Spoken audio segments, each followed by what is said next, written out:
अस्सलाम वालेकुम dear students.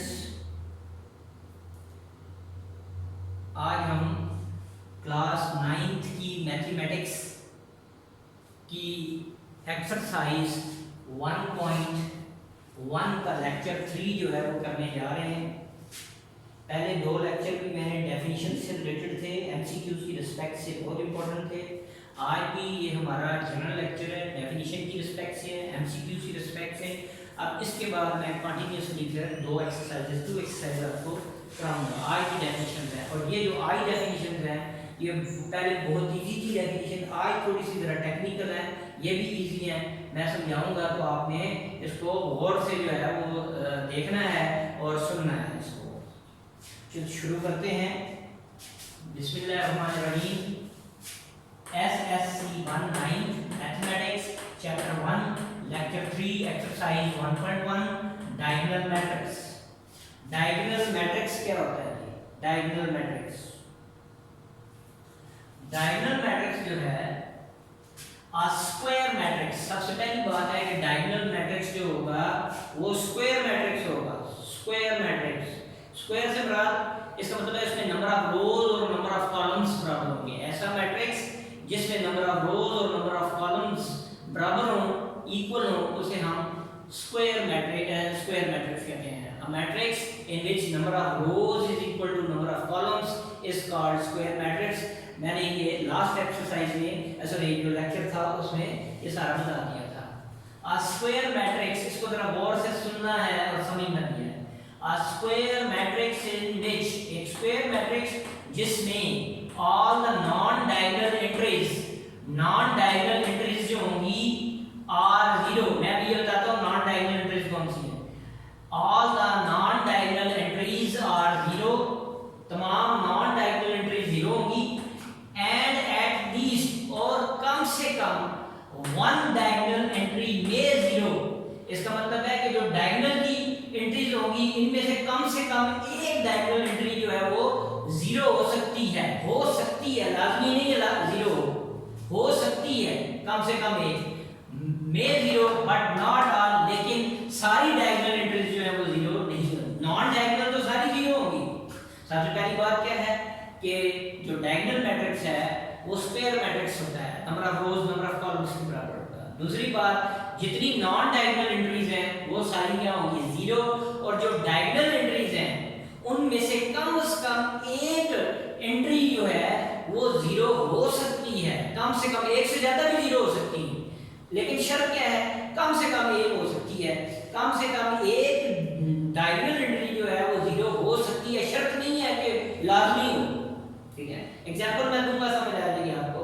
तो कम से कम एक डायगोनल एंट्री जो है वो जीरो हो सकती है, लेकिन सारी जीरो नहीं हो सकती। ठीक है, तो इसको देखते हैं। जिस तरह ए मैट्रिक्स है, इसका पहले ऑर्डर देखिए, 2 रोज 2 कॉलम्स स्क्वायर मैट्रिक्स। तो देख लें ये जो है इसको कहेंगे ऐसे, अगर हम लाइन खींचते हैं, ये डायगोनल की लाइन है, ये लाइन डायगोनल की, तो डायगोनल में 2 और 3 आ रहे हैं, ये नॉन डायगोनल है 0। तो ये डेफिनेशन थी कि नॉन डायगोनल एंट्री 0, और नॉन डायगोनल में से एक एंट्री जीरो हो सकती है, सारी नहीं हो सकती है। अगर मैं कहूँ इसको मैं जीरो कर सकता हूँ तब भी ये डायगोनल है, इसको मैं 2 रखूँ इसको जीरो कर दूँ तब भी ये डायगोनल है, लेकिन इन दोनों को जीरो नहीं कर सकता। तो ये जो है नॉन डायगोनल एंट्रीज ये जीरो होगी। नॉन डायगोनल एंट्रीज जो है वो सारी भी नॉन जीरो हो सकती हैं, और एक नॉन डायगोनल एंट्री जीरो हो सकती है, लेकिन सारी नहीं, कम से कम शर्त है एक हो सकती है, लेकिन ये क्या नाम है, सारी नहीं हो सकती। आगे देखें, ये दूसरी एग्जांपल है, नॉन डायगोनल एंट्री जीरो, इन दोनों में से मैंने क्या कहा था आपको, अब यहाँ पर 2 एंट्रीज हैं, इन दोनों में से कोई एक जीरो हो सकती है। 5 इधर कर दे, 0 इधर कर दे, तब भी ये डायगोनल है। 0 इधर है 5 इधर है, तो ये भी तब भी diagonal. Non entry diagonal entry zero. इसी तरह इसमें देखो, ये नॉन डायगोनल एंट्रीज है, ये जीरो है, और नॉन डायगोनल एंट्रीज में देख के मैंने क्या कहा था, सारी जीरो नहीं हो सकती, कोई एक। तो इन दोनों है ही 2 एंट्रीज है, तो इनमें से कम एक हो सकती है, लेकिन दोनों नहीं हो सकती। इसी तरह ये देख लें, 3 रोज 3 कॉलम 3 क्रॉस 3 स्क्वायर मैट्रिक्स, ये सारे स्क्वायर मैट्रिक्स हैं। तो देख लें, ये डायगोनल एंट्री है, ये डायगोनल याद रख लेना, ये डायगोनल एंट्री, इसे मेन डायगोनल या प्रिंसिपल डायगोनल कहते हैं। ठीक है, तो मेन डायगोनल की एंट्रीज में से सारी जीरो नहीं हो सकती, ठीक है, कम से कम एक हो सकती है, एक से ज्यादा डिफर किया, यहाँ नंबर है, यहाँ भी कोई नंबर हो सकता है, यहाँ जीरो हो जाए, या ये दोनों जीरो हो जाए, यहाँ नंबर हो जाए, या यहाँ और यहाँ जीरो हो जाए, ये यहाँ आ जाए, तो तब भी डायगोनल रहेगा। नॉन डायगोनल एंट्री जीरो है, तो देख लें ये डायगोनल एंट्री है, नॉन डायगोनल, ये नॉन डायगोनल, ये नॉन डायगोनल, ये नॉन डायगोनल एंट्री, ये नॉन डायगोनल, ये नॉन डायगोनल और ये नॉन डायगोनल एंट्री जीरो। इसमें देख लें सबसे पहले डायगोनल एंट्रीज, तो देख लो तीनों ही नंबर आ रहे हैं, तो बाकी नॉन डायगोनल एंट्री क्या है, जीरो, ये डायगोनल मैट्रिक्स है। इसमें देख लें ये डायगोनल एंट्री में मैंने कहा कम से कम एक जीरो हो सकता है, ये जीरो है तो ये भी जीरो हो सकती है, और ये फिर नॉन जीरो होगा, अगर ये और ये जीरो है फिर इसे नॉन जीरो होना चाहिए, यानी ये तीन नंबर है, तीन में से कम से कम एक जीरो, एक से ज्यादा भी हो सकते हैं, लेकिन सारे जीरो नहीं हो सकते, ये डेफिनेशन। तो ये सारे क्या हैं, ये डायगोनल मैट्रिसेस हैं, उसकी मैंने एग्जांपल लगाई है, possible example. Scalar matrix, diagonal समझ आ गया, तो स्केलर मैट्रिक्स क्या है? स्केलर मैट्रिक्स ऐसा मैट्रिक्स होगा जिसमें, यानी सबसे पहले बात है कि स्केलर मैट्रिक्स कहते किसे हैं, ये याद रख लेना कि जो डायगोनल मैट्रिक्स होगा वही स्केलर कहलाएगा, लेकिन कब स्केलर होगा, जब उसकी सारी डायगोनल एंट्रीज में सेम नंबर होगा, सेम नंबर होगा, अदर देन वन, वन नहीं होना चाहिए, उसको फिर हम स्पेशल नाम देते हैं आइडेंटिटी का। क्या कहा? ऐसा डायगोनल मैट्रिक्स जिसकी तमाम डायगोनल एंट्रीज जो हैं वो क्या हो, सेम नंबर हो, यानी नॉन जीरो हो, जीरो नहीं होनी चाहिए सारी एंट्रीज, ना वन होनी चाहिए, जीरो और वन के अलावा डायगोनल एंट्रीज जो है सेम नंबर होगा, और बाकी नॉन डायगोनल एंट्रीज जीरो होंगी, तो इसको हम क्या कहते हैं, स्केलर मैट्रिक्स। तो देख लें डायगोनल मैट्रिक्स क्या था वो आपको पता चल गया। अब नॉन डायगोनल पहले देखा, diagonal matrix is called scalar if all the diagonal entries are same non zero. तो देख लें ये डायगोनल एंट्रीज सेम है सारी, k belongs to real number, पर क्या है, नॉन जीरो, यानी जीरो नहीं होना चाहिए यहाँ। अगर यहाँ सारे जीरो हो जाएंगे तो फिर तो नल मैट्रिक्स बन जाएगा, सारी जीरो नहीं होगी, सेम नंबर होगा, सेम, और वन भी नहीं होगा, अगर यहाँ वन रख देंगे फिर उसे हम आइडेंटिटी कहेंगे। जीरो और वन के अलावा यहाँ पर सेम नंबर होगा, और ये नॉन डायगोनल एंट्री जीरो होगी, क्योंकि हमने से क्या कहा है, डायगोनल मैट्रिक्स, ये स्केलर मैट्रिक्स डायगोनल मैट्रिक्स होता है, याद रख लेना, स्केलर मैट्रिक्स डायगोनल मैट्रिक्स होता है, ठीक है। हर यहाँ पर इसके साथ ये भी याद रख लें, हर डायगोनल मैट्रिक्स स्केलर मैट्रिक्स नहीं होता, लेकिन हर स्केलर मैट्रिक्स डायगोनल मैट्रिक्स जरूर होता है। अब देखें ये डायगोनल एंट्री है वो सारे सेम नंबर है, और नॉन डायगोनल एंट्री जीरो है, तो ये डायगोनल भी है और साथ सेम नंबर आ रहा है जीरो और वन के अलावा, तो ये स्केलर है। इसी तरह ये देख लें डायगोनल एंट्री सेम नंबर है और नॉन डायगोनल जीरो है, डायगोनल एंट्री सारी सेम है, नॉन डायगोनल एंट्री सारी क्या है, जीरो है, तो ये डायगोनल था, लेकिन उसकी स्पेशल कंडीशन है स्केलर, क्योंकि सेम नंबर आता है, नंबर सेम होना जरूरी है। अगर आप जैसे कोई कहता है कि यहाँ मैं, अगर यहाँ 3 है, यहाँ मैं 0 कर दूं या कोई और कर दूं, नंबर लिख दूं, तो फिर ये डायगोनल होगा, फिर ये स्केलर नहीं होगा। इन तीनों में से कोई एक भी चेंज हो जाए या कोई से दो चेंज हो जाए, तो तब भी ये क्या रहेगा, तब ये डायगोनल रहेगा, फिर ये स्केलर नहीं होगा। सेम नंबर होना जरूरी है डायगोनल एंट्रीज में, लेकिन सेम नंबर कौन से, 0 और 1 के अलावा। आगे आइडेंटिटी मैट्रिक्स अभी स्पेशल आ गया, और डायगोनल मैट्रिक्स याद रख लेना, आइडेंटिटी मैट्रिक्स भी डायगोनल मैट्रिक्स होता है। Is called an identity unit matrix, identity matrix का दूसरा नाम है unit matrix. If all the diagonal entries are 1, तमाम डायगोनल एंट्रीज में 1 आ जाए। अब यहाँ पर है ही 1 है, नॉन डायगोनल का तो सवाल पैदा नहीं होता, यहाँ आइडेंटिटी है, तो देख लें 1 और 1 नॉन डायगोनल एंट्री 0, यहाँ पर देख लें डायगोनल एंट्री सारी 1 और नॉन डायगोनल एंट्रीज क्या है, 0 0, तो इसका मतलब है आइडेंटिटी मैट्रिक्स जो है वो डायगोनल मैट्रिक्स होता है। आप कहेंगे जिसे स्केलर कह सकते हैं, जी कह सकते हैं स्केलर, लेकिन स्केलर की हम अदर देन 1 करते हैं, 0 और 1 नहीं होना चाहिए, सेम नंबर है, वो कंडीशन पूरी कर। लेकिन ये स्पेशल तो इसको नाम देते हैं आइडेंटिटी मैट्रिक्स। तो आइडेंटिटी मैट्रिक्स का सिंबल क्या है, याद रख लेना, आई इसका सिंबल है आइडेंटिटी मैट्रिक्स का, ये 1 0 0 1। और याद रख लेना, आप कोई ऐसे कह दे, अगर मैं यहाँ लिख के बता रहा हूँ, अगर कोई ऐसे कह दे क्या ये आई है, ऐसे कर दे 0 0 इधर कर दे, यहाँ 1 1 कह दे, नॉट आइडेंटिटी, ये आइडेंटिटी नहीं है, ये तो डायगोनल एंट्री जीरो होगी, नॉन डायगोनल एंट्री जीरो नहीं चाहिए, तो ये गलत हो गया, इज नॉट आइडेंटिटी, आइडेंटिटी नहीं है, बिल्कुल ये शेप 1 0 0 1। इसी तरह इसी डायगोनल में इसी तरह 1 1 आएगा और बाकी नॉन डायगोनल एंट्री जीरो होगी, तो वो आइडेंटिटी मैट्रिक्स है। नेक्स्ट इक्वल मैट्रिसेस, बराबर मैट्रिसेस जिन्हें कहते हैं, अगर यानी मैट्रिसेस जो हैं वो अगर इक्वल होंगे तो कब इक्वल होंगे, तो यहाँ है 2 और मोर मैट्रिसेस आर इक्वल, दो या दो से ज्यादा मैट्रिसेस इक्वल होते हैं if they have same order, अगर उनका ऑर्डर क्या हो, सेम हो, and their corresponding entries are also same, और उनकी कॉरेस्पॉन्डिंग एंट्रीज क्या हो, सेम हो। तो जरा देखें एग्जांपल से क्या कहा, इक्वल मैट्रिसेस ऐसे मैट्रिसेस होते हैं, इक्वल मैट्रिसेस ऐसे मैट्रिसेस होते हैं जिनका ऑर्डर सेम होगा और उनकी कॉरेस्पॉन्डिंग एंट्रीज जो होंगी वो सेम होंगी, तो वो इक्वल मैट्रिसेस कहलाएंगे। अब मैं यहाँ टू इक्वल मैट्रिक्स, दो से ज्यादा मैट्रिक्स भी इक्वल हो सकते हैं, यहाँ 5 है तो इसका ऑर्डर 1 रो 1 कॉलम, इसका ऑर्डर, अब ये 6 1 -1 ये एक ही नंबर है, ठीक, तो इसका ऑर्डर 1 रो 1 कॉलम 1 क्रॉस 1, ऑर्डर तो सेम हो गया। अब नंबर देखते हैं, यहाँ 5 है तो 6 में से 1 निकाल दे 5, तो इसका मतलब है ए और बी जो है वो इक्वल मैट्रिक्स है, ऑर्डर भी सेम है और कॉरेस्पॉन्डिंग एंट्रीज भी सेम है। नीचे एक और एग्जांपल मैंने दे दी 1 0 0 2 5 7 5 2 1, तो ये 3 क्रॉस 3, 3 रोज 3 कॉलम्स।